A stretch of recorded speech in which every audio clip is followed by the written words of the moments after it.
τροπικό κλίμα με πολλά ηφαίστεια, δίχως περγαμηνές στον αθλητισμό.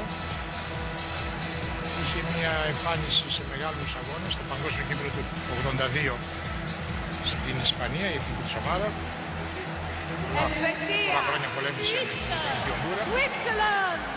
Ερχόμαστε στην Ελβετία με πρωτεύουσα τη Βέρνη, χώρα με 23 καντόνια και 3 επίσημες γλώσσες, τα γαλλικά, τα γερμανικά και τα ιταλικά στο νότο. Γαλλικά είναι η Γενέβη, Λοζάνη, βέβαια. Γερμανικά Ζηρίχη, Βέρνη, πρωτεύουσα, Σφαγιακή πρωτεύουσα και Βασιλεία. Η έδρα της Eurovision στη Γενέβη το 1954.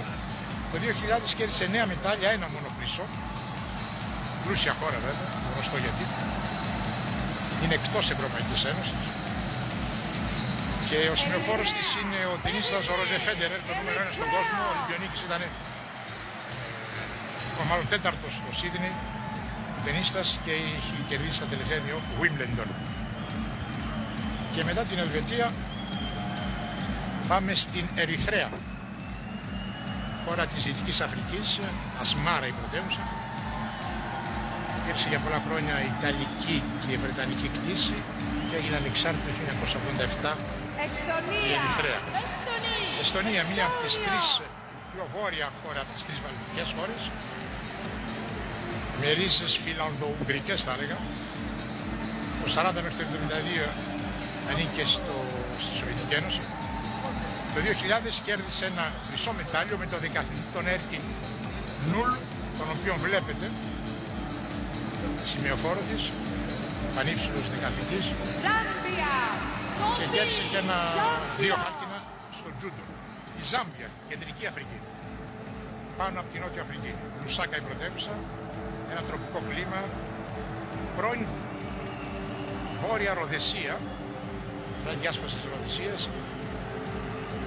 Η Ζάμπια έγινε Βόρεια Ροδεσία, η Ζιμπάμπουε έγινε Νότια Ροδεσία, αλλά είναι μέλος, εξακολουθεί να είναι μέλος της Commonwealth της Βρετανικής Κοινοπολιτείας. Και τώρα η Ζιμπάμπουε, πρώην Βόρειος, μάλλον Νότιος Ροδεσία, με Χαράρε πρωτεύουσα, ανεξάρτητη το 87, χωρίς και αυτοί οι περγαμηνές.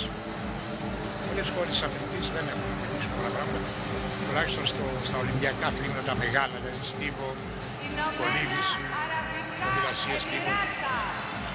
Ηνωμένα Αραβικά Εμιράτα, Αμπουντάμπι πρωτεύουσα, βρίσκεται βέβαια το Εμιράτο στο Περσικό κόλπο, με ιστορία 34 χρόνων στον αθλητισμό, μόνο 34 χρόνια. Αποτελείται από 7 Εμιράτα και βέβαια παράγει και αυτή η χώρα πετρέλαιο. Ηνωμένες Πολιτείες Αμερικής. Και φτάνουμε στη μεγάλη δύναμη του παγκοσμίου αθλητισμού, Ηνωμένες Πολιτείες Αμερικής, κορυφαία δύναμη του αθλητισμού. Το 2000 και 97 μετάλλια, θα δούμε πόσα θα κερδίσει εδώ στην Αθήνα.